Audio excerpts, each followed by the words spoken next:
masjid sini ada budaya tak tanya soalan? Saya tengok buka dulu. Ada ke tak ada? Okay, macam ni. Saya kira sampai 5. Kalau 5 habis, tak ada orang tanya, maka kita akhiri kuliah malam ini. 5, 4, 3. Kurang asal. Silakan.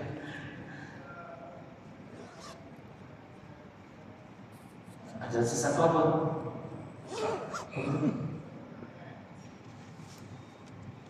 Sekali lagi. Okey. Minta saya jelaskan ajaran sesat di Malaysia. Itu soalan yang sangat bagus, Ustaz. Masalahnya itu bukan bidang saya. Ajaran sesat ni kita tanya Jakim. Ajaran sesat ni kita tanya Jais. Itu bidang mereka. Saya mengajar dakwah orang-orang Islam saja. Itu bidang saya. Lain itu bukan bidang.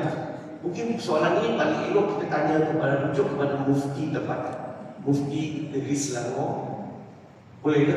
Maaf ya, bukan saya tak nak jawab, itu keluar daripada bidang saya. Kita kena rujuk kepada pakar. Ingat lagi tak saya cakap tadi? Kalau bukan bidang saya akan rujuk kepada pakar. Kalau tanya saya dakwah orang bukan Islam, suka hatilah kamu nak tanya apa. Tapi lain daripada itu bukan bidang saya. Maaf ya.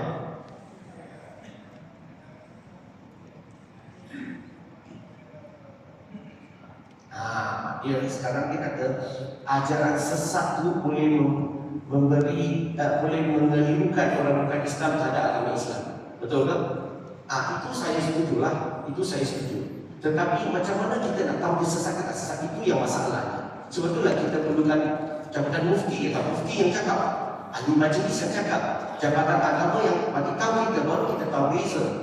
Bagi pribadi saya bukan bidang saya. Hanya saya kata macam-macam sudut yang boleh menyumbang kepada kekeliruan. Kadang-kadang tak payah ajaran sesat pun boleh menyumbang kepada kekeliruan. Tak kenapa?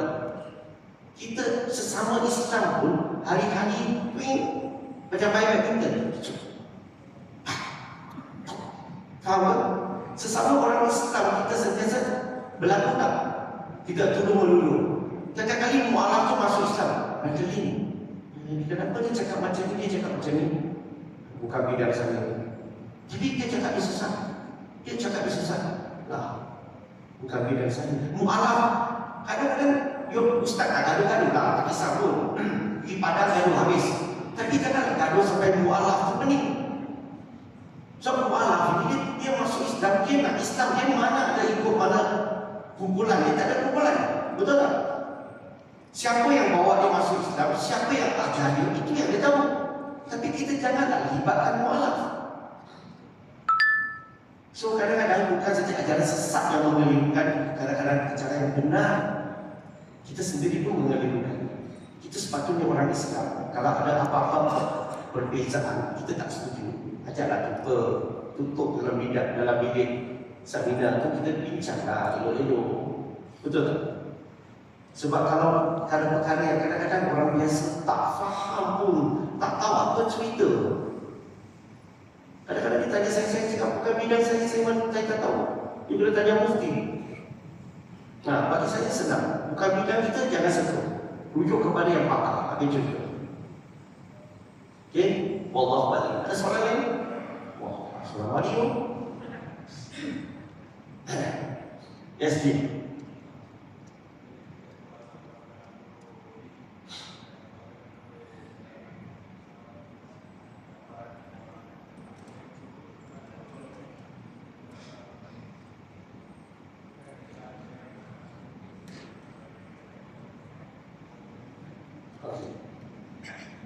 Dua soalan ini perlukan 3 jam.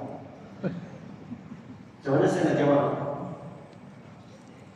Pendek kan? Okay, soalan pertama tadi ditanya latar belakang saya. Saya dari sekolah Cina. Saya sekolah rendah sekolah Cina. Sekolah menengah, sekolah missionary St. David School di Bukit Baru, Melaka. Macam mana saya boleh kenal Islam? Saya kenal Islam. Dia ada kena mengenai dengan satu tempat hiburan yang beroperasi tengah malam pun. Nama tu panggil disco. Kalau kita disco tu Ini semua kaki masjid. Mana tahu disko tu? Disko ni ada tempat orang mengaji tengah malam. Dia cari biasa naik macam ni, jarang-jarang turun. Dia bukan tauhid tau, dia cari naik macam tu. So disitulah saya kenal Islam sebab ada seorang pegawai keselamatan, bouncer, orang Islam ni. Dia jaga keselamatan hotel itulah. Okey, dan bila saya berkawan dengan dia, dia ajak saya ke rumah dia. Dan dia pasang tip debat antara Syekh Ahmad Didat dengan Jimmy Swaggart. So disitulah kali pertama dalam hidup saya tak pernah terfikir agama ni boleh debat.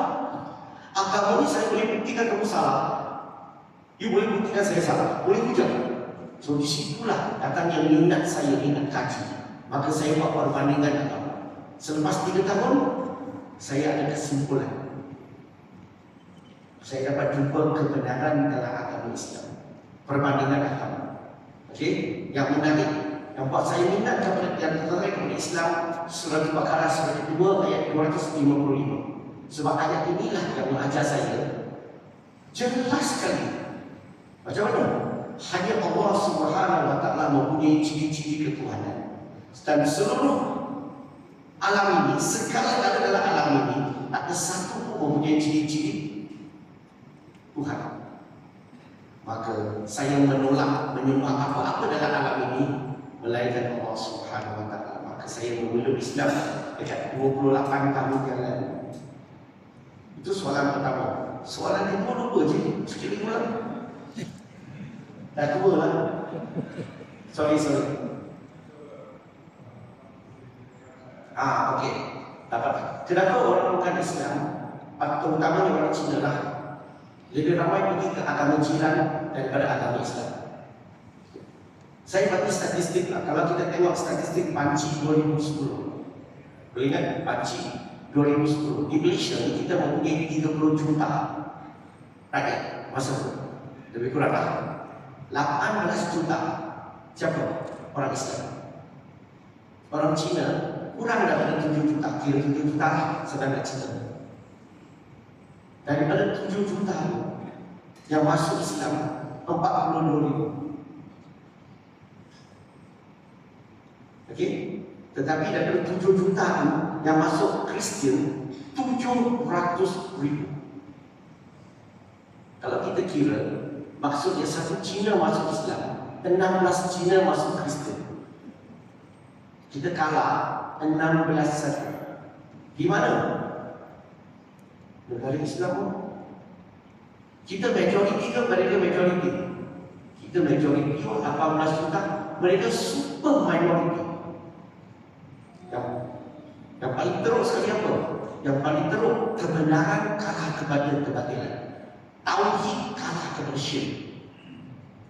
Saya nak tanya, apa masalah ni? Masalah Islam tak betul ke? Masalah orang Islam yang tak betul? Orang Islam tidak meneruskan sunnah Nabi Muhammad SAW menyampaikan Islam. Dan kalau kita ingat lagi khutbah yang terakhir sebelum baginda Muhammad SAW wafat, dihadiri lebih daripada 110,000 sahabat. Nabi tanya kepada mereka, adakah aku tersantarkan Islam kepada musuh? Mereka kata, ya Rasulullah, 3 kali. Lepas tu Nabi kata apa? Nabi kata, pergilah sampaikan kepada mereka yang tiada di sini. Saya nak tanya, sahabat faham tak arahan Nabi, perintah Nabi? Faham kan? Apa bukti? Daripada 110,000, lebih daripada 100,000 sahabat keluar daripada tanah Arab pergi menyampaikan. Hanya tinggal lebih kurang 10,000 saja kubur sahabat di tanah Arab. Itu jelas membuktikan sahabat benar-benar faham perintah arahan Nabi pergi menyampaikan. Sebab itulah Islam sampai ke setiap kawasan, setiap penjuru dunia kamu jumpa Islam. Betul? Tapi saya paling sedih sekali bila Islam sampai ke tanah Melayu, sampai ke Malaysia. Kenapa? Sebab Islam yang sebenar yang Nabi bawa telah berubah bentuk. Sebab Islam telah berubah bentuk. Kenapa? Sebab Islam bukan agama dakwah lagi di Malaysia. Islam agama ibadah.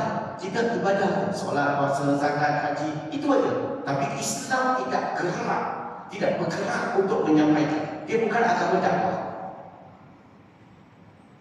Nasib baik para sahabat Nabi Muhammad SAW tidak bersikap macam kita orang Islam di Malaysia. Kenapa? Kalau mereka mempunyai sikap macam kita, hanya fokus ke ibadah, tidak pergi menyampaikan, Islam akan mati di tanah Arab. Islam akan mati di tanah Arab. Inilah masalahnya kita. So, itu sebabnya ramai orang tertarik kepada agama lain, sebab mereka menjalankan kerja dakwah. Kita tak menjalankan kerja dakwah. Mereka menyampaikan akidah, kita menyampaikan fiqh. Kita suka cakap hukum hakam. Ini haram. Ini haram ni. Ini dosa ni. Ini neraka ni. Kita hukum hakam jangan habis-habisan. Sebenarnya orang bukan Islam derhaka. Apa? Tauhid dia dah dengar. Dia nak kenal Allah, tapi kita asyik beritahu hukum hakam. Akhirnya orang lari daripada agama Islam. Tengok dekat masjid, majoriti orang dekat datang kat masjid apa? Yang muda ke tua? Bukan saja tua, ramai yang dekat. Kenapa orang muda tak minat datang masjid? Kenapa? Sebab kita banyak bubuh hukum hakam. Mereka rasa beban, berat nak amalkan Islam. Kita sepatutnya beri berita baik. Nabi suruh, ya seru wala tu'sir, permudahkan, jangan susah-susahkan, beri berita baik, jangan menakut-nakutkan. Saya rasa cukuplah. Kalau saya hujan lagi, nanti semua tak payah balik. Okey, beberapa perkara sebelum saya berhenti. Pertama, saya nak mengucapkan ribuan terima kasih atas jemputan ini. Yang kedua, mohon maaf kalau saya terkasar bahasa, sebab saya ini orang Melaka. Faham tak orang Melaka? Orang Melaka ni orang Asam sikit. Cara dia cakap begitu. Yang ketiga, bagi mereka yang minat, kalau ada minat nak tengok buku tulisan Brother Lim, terutamanya tengoklah 3 buku ini. Yang kuning ini adalah mengenai 40 akhlak terbaik Nabi Muhammad SAW berdasarkan 40 buah hadis sahih. Cerita saja. Okey? Kamu akan terkejut tengok akhlak Nabi yang betapa hebat. Buku ni, kuning. Bukan 40, bukan hadis 40 tau. Dia 40 hadis. Kalau saya tanya, hadis 40 ni ada berapa hadis? Jangan jawab. Nak kaitkan sesuatu. Kalau dia cakap 40 ni tak kena baca. Betul tak Ustaz? Kalau boleh tengok buku ni dan buku ni. Saya malas sangat cerita. Boleh tengok di luar nanti. Akhir sekali sebelum balik, kalau siapa yang minat, ambil brochure ini. Ambil saja. Okey. Kalau sesiapa yang, dan kalau ada masa singgah tempat office saya telah tubuhkan dakwah Akademi International. Berarti satu sekolah khas untuk melahirkan pendakwah di Malaysia dan di seluruh dunia. Dan setakat ini kami telah melatih 20 buah negara. Alhamdulillah. Bila mereka balik ke negara mereka menyampaikan dakwah sangat-sangat berkesan, sangat-sangat berjaya. So bagi sesiapa yang ingin nak bersama dengan kami, ingin nak ziarah tempat kami, silakan. Ingin nak menyokong projek kami, silakan. Okey, so itu saja perkongsian malam ini. InsyaAllah ada rezeki kita jumpa lain waktu. Terima kasih. Assalamualaikum.